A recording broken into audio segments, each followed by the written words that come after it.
뮤직교회 교과연구 시간에 오신 성도님들을 주님의 이름으로 환영합니다. 이번 주 저희는 믿음 가지기라는 총 주제로 우리의 영적 생활을 다시 재확인하는 시간을 갖겠습니다. 이번 주 기억절은 다음과 같습니다. 믿음은 바라는 것들의 실상이요 보이지 않는 것들의 증거니. 히브리서 11장 1절의 말씀입니다. 다 함께 기도로 일요일 교과연구를 시작하겠습니다. 사랑의 하나님 아버지, 오늘도 우리를 말씀 앞으로 불러주시니 감사합니다. 눈에 보이는 것만을 따라가는 세상 속에서 우리의 믿음이 흔들리지 않게 하시고 성령님께서 우리의 마음을 열어주셔서 살아계신 하나님을 만나게 하여 주시옵소서. 오늘 말씀을 통해 단순한 지식이 아니라 하나님과 동행하는 살아있는 믿음을 허락하여 주시옵소서. 이 모든 말씀 우리를 사랑하시는 예수님의 이름으로 간절히 기도드렸습니다. 아멘. 우리는 종종 이런 말을 듣게 됩니다. 홍해가 갈라지는 것을 내가 직접 본다면 믿을 텐데, 또한 예수님께서 병자를 고치시는 것을 내 눈으로 직접 본다면 믿음이 있을 텐데. 하지만 성경은 우리에게 놀라운 사실을 보여줍니다. 기적을 본다고 반드시 믿음이 생기는 것이 아니라는 것입니다. 이스라엘 백성은 홍해가 갈라지는 것을 직접 보았습니다. 하늘에서 만나가 내리는 것 역시 직접 보았습니다. 낮에는 구름 기둥, 밤에는 불 기둥을 그들은 직접 보았습니다. 여러분, 그런데도 그들은 계속 원망하고 의심했습니다. 여러분, 과연 왜 그럴까요? 문제는 증거의 부족이 아니라 하나님을 신뢰하지 않는 그들의 마음 때문이었다는 것입니다. 모세는 이스라엘 백성에게 반복해서 이렇게 말하였습니다. 내 하나님 여호와께서 이 40년 동안에 너로 광야의 길을 걷게 하신 것을 기억하라. 신명기 8장 2절의 말씀입니다. 여기서 기억하라는 히브리어 단어는 자카르라는 단어가 사용됩니다. 이 단어는 단순히 머리로 떠올리는 것뿐만이 아니라 하나님의 인도하심을 그들의 삶 속에서 붙들고 살아간다는 의미를 갖고 있습니다. 성경적 믿음은 단순한 감정이 아닙니다. 하나님께서 과거에 행하신 일을 기억하며 현재를 살아가고 그분을 신뢰하는 것입니다. 오늘 우리는 성경 전체를 갖고 있습니다. 노아의 홍수, 또 다니엘의 사자굴, 그리고 갈바리 십자가의 그 죽으심과 놀라운 부활의 소식을 우리는 성경을 통해서 보게 됩니다. 그리고 지금도 마태복음 24장의 예언들이 성취되어지는 것을 보고 있죠. 마태복음 24장 6절로 7절은 예수님께서 이렇게 마지막 시대를 표현하고 있습니다. 난리와 난리 소문을 듣겠으나 민족이 민족을, 나라가 나라를 대적하여 일어나겠고 곳곳에 기근과 지진이 있으리니, 또한 12절은 이렇게 계속해서 말합니다. 불법이 성함으로 많은 사람의 사랑이 식어지리라. 여러분, 우리는 이 마태복음 24장의 예언들이 오늘날 세상에서 이루어지는 것을 보고 있지 않습니까? 전쟁과 재난이 끊이지 않습니다. 사람들의 마음은 사랑이 식어지고 있습니다. 도덕적 기준은 무너지고 있습니다. 예수님의 말씀이 그대로 이루어지고 있는 것을 우리는 알게 됩니다. 그런데도 사람들은 이렇게 말하죠. 하나님이 계시다면 이적과 표적을 보여달라는 것입니다. 최근 미국의 대형 산불과 홍수 때 많은 사람들이 실제 일어난 재난보다 더 많은 관심을 가졌던 것이 있습니다. 그것은 바로 AI가 만든 가짜 이미지와 허위 정보였습니다. SNS에는 충격적인 사진들이 퍼져나갔고 사람들은 그것이 마치 사실인 것처럼 말하고 믿기 시작했습니다. 여러분, 그 결과 너무나 많은 사람들이 직접적인 피해를 보았다는 것입니다. 사람들은 진리보다 자신이 듣고 싶은 이야기를 더 좋아합니다. 그래서 자신이 보고 싶은 것을 보고 그것을 자신의 방식대로 믿고 싶어 하는 것입니다. 예수님 시대도 이와 같았습니다. 바리새인들은 눈먼 자가 보는 것을 보았습니다. 병든 자가 고침받는 것을 보았습니다. 오병이어의 기적을 그들은 체험하였습니다. 그런데도 또 다른 이적과 표적을 그들은 요구합니다. 마가복음 8장 11절로 12절은 이렇게 말합니다. 바리새인들이 나와서 예수께 힐난하며 그를 시험하여 하늘로부터 오는 표적을 구하거늘 예수께서 마음속으로 깊이 탄식하시며 이르시되 어찌하여 이 세대가 표적을 구하느냐. 여기서 표적이라는 단어는 헬라어 단어인 세메이온이라는 단어가 사용되는데요. 이것은 단순한 기적이 아니라 하나님이 누구이신지를 보여주는 증거라는 의미를 갖고 있습니다. 문제는 바리새인들에게 증거가 없었던 것이 아닙니다. 그들은 이미 충분한 증거를 보았고 경험하였습니다. 그러나 그들은 믿지 못했습니다. 문제는 무엇이었습니까? 바로 그들의 마음이 굳게 닫혀 있었던 것에 있는 것입니다. 예수님은 그들의 굳게 닫힌 마음을 보시며 깊이 탄식하셨다라고 성경은 말합니다. 예수님은 단순히 화가 나신 것이 아닙니다. 믿지 않으려는 사람들의 완고함 때문에 그분은 마음으로 아파하셨다는 것이죠. 성도 여러분, 오늘날에도 예수님께서는 깊은 탄식을 하고 계실지 모릅니다. 왜냐하면 우리는 너무나 많은 빛을 받았지만 그러나 그것을 믿지 않기 때문에 그렇습니다. 우리는 성경을 자유롭게 읽을 수 있고 수많은 설교를 끊임없이 들을 수 있습니다. 예언의 성취가 일어나는 것을 우리는 실제로 눈으로 보게 됩니다. 그런데도 여전히 우리는 믿음 없이 살아가고 예수님의 마음을 아프게 하고 있지는 않습니까? 시대의 소망은 이렇게 말하고 있습니다. 불신은 언제든지 의심에 대한 변명을 찾을 것이며 가장 확실한 증거라도 논박할 것이다. 여러분, 얼마나 정확한 말씀입니까? 믿고 싶지 않은 그 마음은 어떤 기적이 그들의 삶 가운데 일어난다 할지라도 또 다른 의심을 만들어낼 것입니다. 누가복음 16장 31절은 이렇게 말하고 있습니다.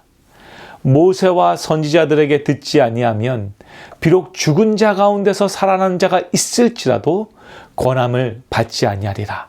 여러분, 나사로가 살아서 예수님 앞에 걸어 나올 때의 그 광경을 상상해 보십시오. 수많은 사람들이 그 광경을 보았지만 여러분, 그 가운데 믿음을 가진 사람은 과연 몇 명이나 되었을까요? 결국 기적보다 더 중요했던 것은 하나님의 말씀을 받아들이는 그들의 마음이었던 것입니다. 시대의 소망은 이렇게 말하고 있습니다. 그들에게 필요한 것은 지적 깨달음이 아니요 영적 확신이었다. 여러분, 오늘도 마찬가지입니다. 정보화 시대를 살아가며 우리는 수많은 정보의 홍수 속에 살아갑니다. 코로나 이후로 수많은 설교들이 유튜브에 펼쳐져 있습니다. 하지만 하나님께서 원하시는 것은 단순한 정보의 습득이 아닙니다. 하나님께서 오늘 우리에게 원하시는 것을 미가서 6장 8절은 이렇게 말하고 있습니다.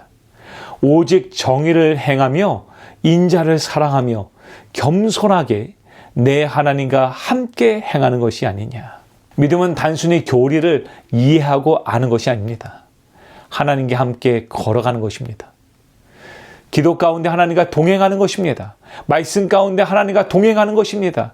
순종으로 하나님의 말씀이 내 삶 속에서 이루어지는지를 확인하는 것입니다. 도마는 예수님의 부활을 의심했습니다.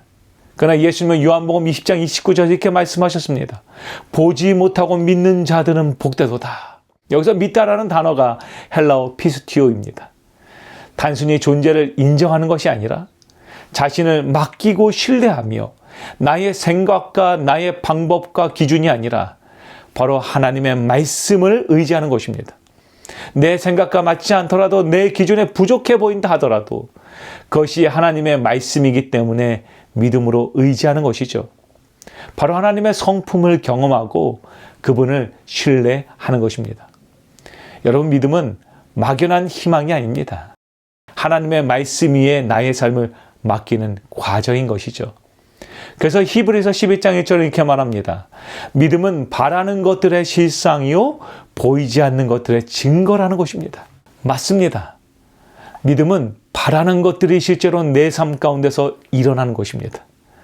내가 기도하고 믿었던 것들, 그것들이 내 삶 가운데서 하나하나씩 성취되는 것을 바라보며 주님을 신뢰하며 증거 가운데 나아가는 것입니다. 하나님은 우리에게 맹목적인 믿음을 요구하지 않으십니다. 하나님께서는 이미 충분한 증거를 우리의 삶 가운데 주셨습니다. 여러분, 그런데도 불구하고 우리는 여전히 믿음의 표적을 찾고 있지는 않습니까? 성경에 이미 주님께서 수많은 약속을 주셨음에도 불구하고 여러분 그것을 간구하고 있지는 않습니까? 여러분, 실제로 저 역시 이러한 실수들을 범하였습니다. 표적을 구했던 것이죠. 한국의 삼육대학교 신학과에 다니면서 저는 마음 가운데 의심을 갖게 되었습니다. 과연 하나님의 말씀이 진짜인가? 정말로 그 말씀대로 이루어지는 것이 맞는가? 그리고 저는 삼육대학에 있는 오야봉에 올라가서 하나님께 한 달 동안 매일마다 이런 기도를 드렸습니다. 하나님 정말 살아계시다면 저에게 하나님의 옷자락이라도, 아니 하나님이 살아계시다 어떤 증거라도 좀 보여주십시오. 그렇게 한 달 동안 기도했지만 여러분, 아무것도 일어난 것이 없습니다. 어떤 기적이나 표적도 본 것이 없습니다. 저의 마음 가운데 의심의 마음이 들기 시작했습니다. 그때 하나님께서 저를 어디로 인도하셨냐면 바로 미주 천명선교사 1기로 지원하게 하셨습니다. 그리고 미주 천명사 1기를 저희가 보내면서 제 마음 가운데 여전히 해결되지 않는 그 문제를 가지고 선교지로 나아갔습니다. 여러분, 더 놀라운 것은 그 선교지에서 하나님의 복음을 전하는 사람이었지만 제 마음은 여전히 의심 가운데 있었다는 것입니다. 그런데 하나님께서는 저의 모든 의심과 불신을 한순간에 무너뜨리십니다. 바로 말씀 가운데 거하시는 하나님을 발견하게 하신 것이죠. 여러분, 그때 저는 깨달았습니다.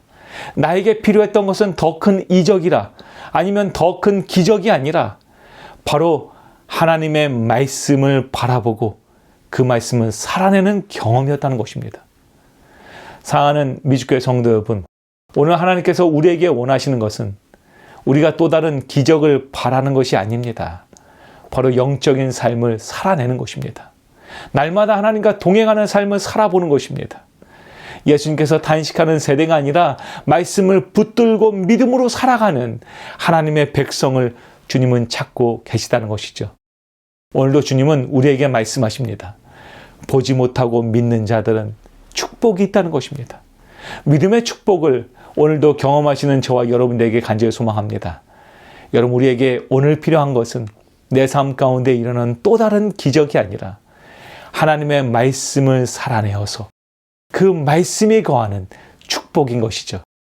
그 축복을 모두 소유하시는 저와 여러분들에게 간절히 바라며 오늘 모든 교과 연구를 마치겠습니다. 다 함께 기도하겠습니다. 하늘에 계신 사랑의 하나님 아버지, 우리에게 이미 충분한 증거를 주셨음에도 불구하고 때로는 의심하고 흔들렸던 우리의 모습을 용서하여 주시옵소서. 표적만을 구하는 믿음이 아니라 말씀 위에 굳게 서는 믿음을 허락하여 주시고 날마다 주님과 동행하는 생애를 살아가게 우리 모두를 인도하여 주시옵소서. 이 세대의 많은 영혼들이 하나님을 알지 못한 채 방황하고 있습니다. 성령님께서 역사하여 주셔서 그들의 마음을 열어주시옵소서. 그래서 말씀 속에서 살아계신 하나님을 만나는 경험을 하게 인도하시고 축복하여 주시옵소서. 우리의 삶이 예수님의 사랑과 은혜를 나타내는 증거가 되게 하여 주시고 마지막 세대에 흔들리지 않는 믿음을 가진 남은 백성으로 서 있는 저희가 되게 축복하여 주시옵소서. 오늘도 저희를 붙드시는 예수 그리스도의 이름으로 간절히 기도드리옵나이다. 아멘.